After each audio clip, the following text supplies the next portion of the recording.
When you think of the perfect tank, you probably picture something sleek, fast, and deadly, something that glides across the battlefield like a panther stalking its prey. The KV-2 was none of those things. This Soviet monster looked like someone strapped a small apartment building onto a tank chassis and called it a day. With a turret so absurdly oversized that it defied the laws of physics and common sense, the KV-2 became one of the most bizarre-looking vehicles to ever roll into combat. But here's the thing. This goofy-looking beast could erase entire fortifications with a single shot. It was slow, it was clumsy, and it looked like a joke. But on the battlefield, it was anything but funny.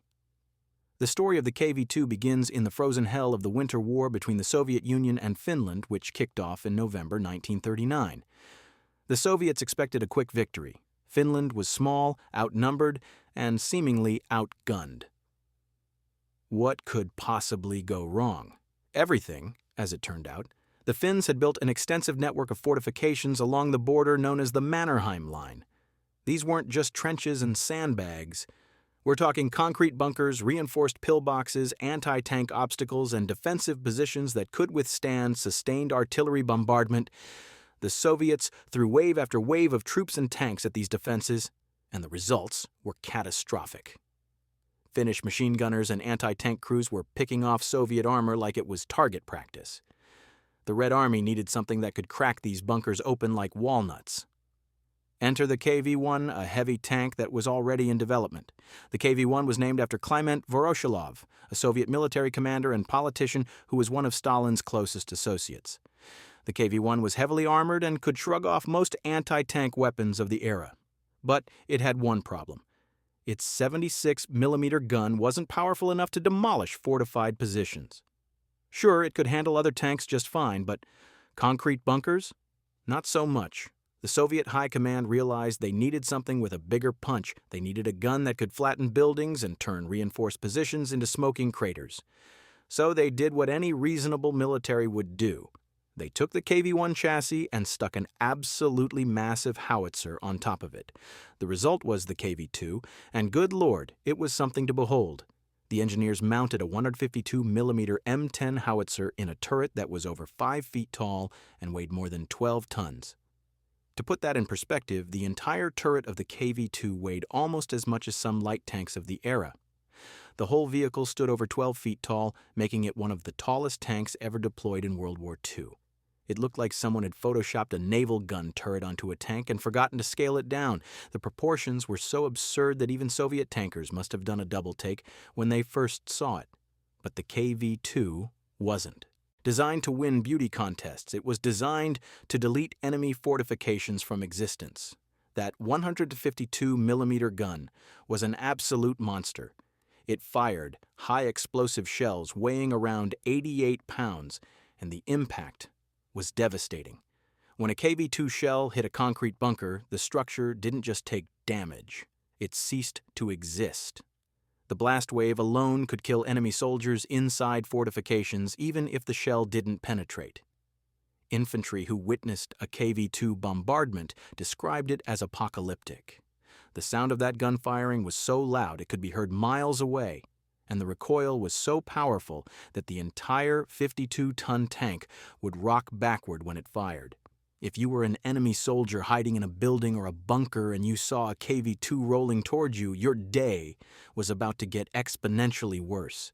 But here's where things get interesting. The KV-2 had some serious design flaws that turned it from a devastating weapon into a logistical nightmare.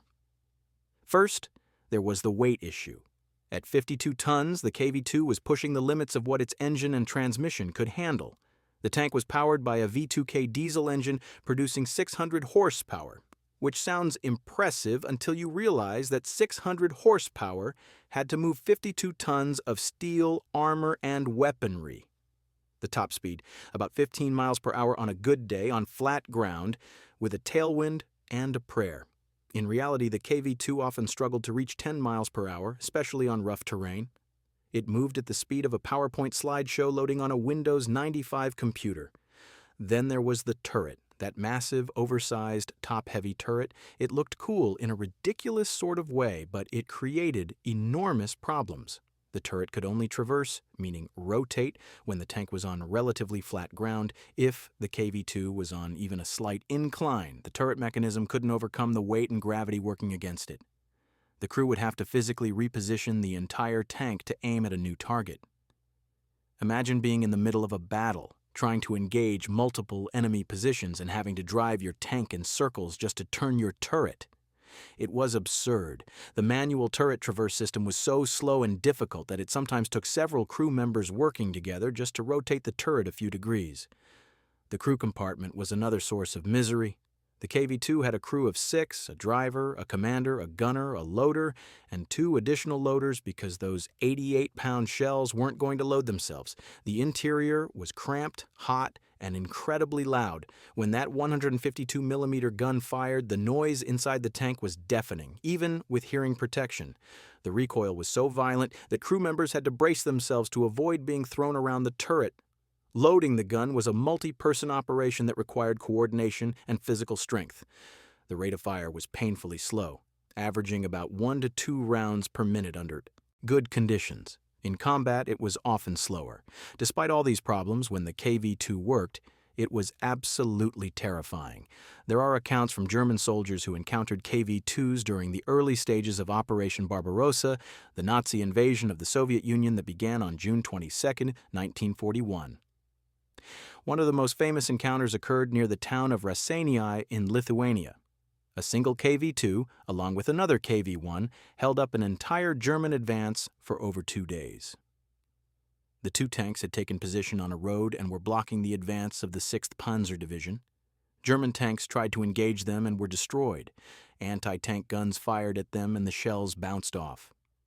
The Germans even brought up 88mm anti-aircraft guns, which were among the few weapons that could penetrate heavy armor, but the KV tanks destroyed them before they could get into effective range.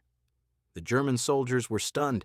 They had been told the Soviets were poorly equipped and disorganized, and here were 2 tanks holding off an entire armored division.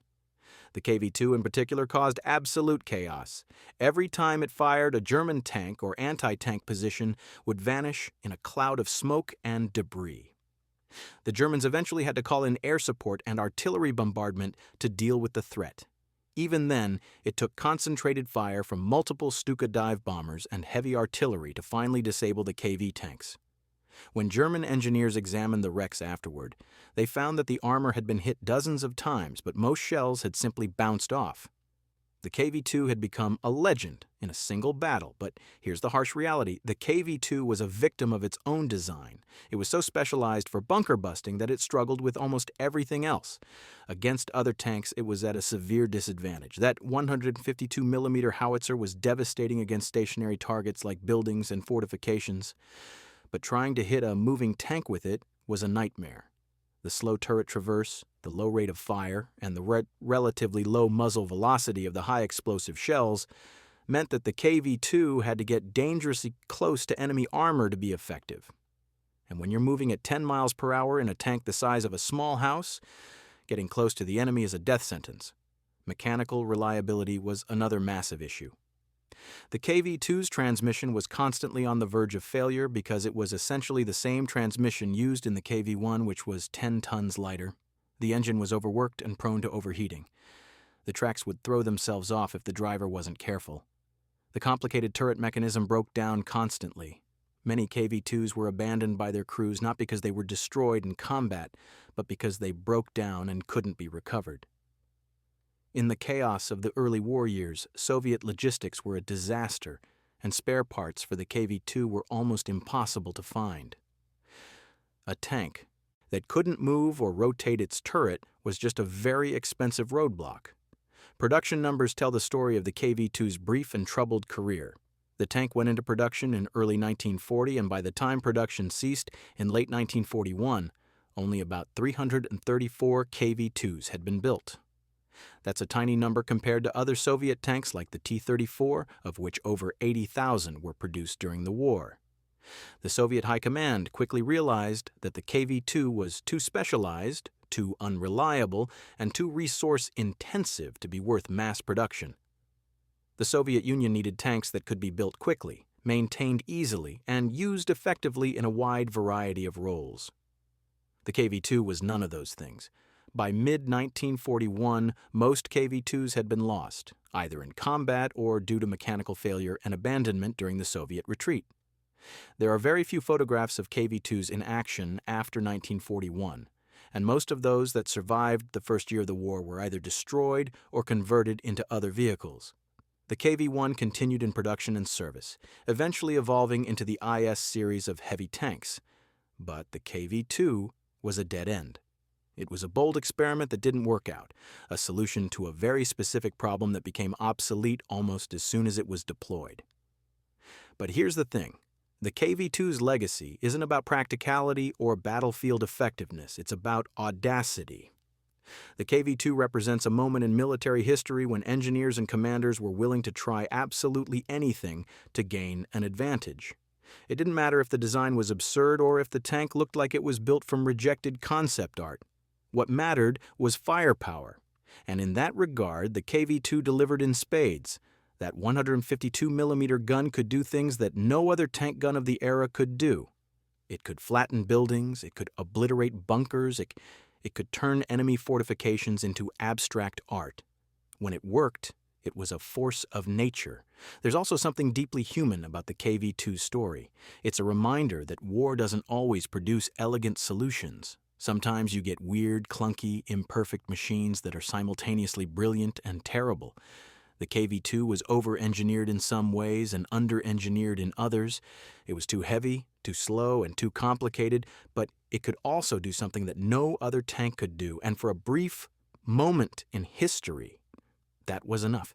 The engineers who designed it, the factory workers who built it, and the crews who operated it all knew they were working with a flawed machine, but they also knew that sometimes you need a hammer, not a scalpel. The KV-2 has found a second life in popular culture, particularly in video games and internet memes. Games like World of Tanks and War Thunder have introduced the KV-2 to a new generation of history enthusiasts, and its ridiculous appearance and devastating firepower have made it a fan favorite. Players love the absurdity of driving around in what looks like a mobile shed and then deleting enemy tanks with a single shot. The KV-2 has become a meme, a symbol of Soviet over-engineering and the bigger is better philosophy taken to its logical extreme. And honestly, that's a fitting legacy for a tank that never took itself too seriously. In the end, the KV-2 was a fascinating failure. It was a tank that tried to do one thing extremely well and ended up being mediocre at almost everything else. It was too specialized for the war it was designed to fight, and by the time that war arrived, the conditions had changed so dramatically that the KV-2 was obsolete before it even left the factory. But it remains one of the most memorable tanks of World War II, not because it was the best or the most effective, but because it was so unapologetically itself. It was a 52-ton middle finger to conventional tank design, a machine that said, "Yes, this looks ridiculous, but wait until you see what it can do." The KV-2 is a reminder that innovation doesn't always succeed, and that sometimes the most interesting stories come from the machines that didn't work out. It's a testament to the desperation and creativity of wartime engineering and a symbol of an era when militaries were willing to try anything, no matter how absurd, if it might give them an edge. The KV-2 looked like a meme, but it hit like a meteor. And for the enemy soldiers who faced it, that was no laughing matter. This was a tank that proved you don't need to be pretty to be terrifying. You just need a really, really big gun.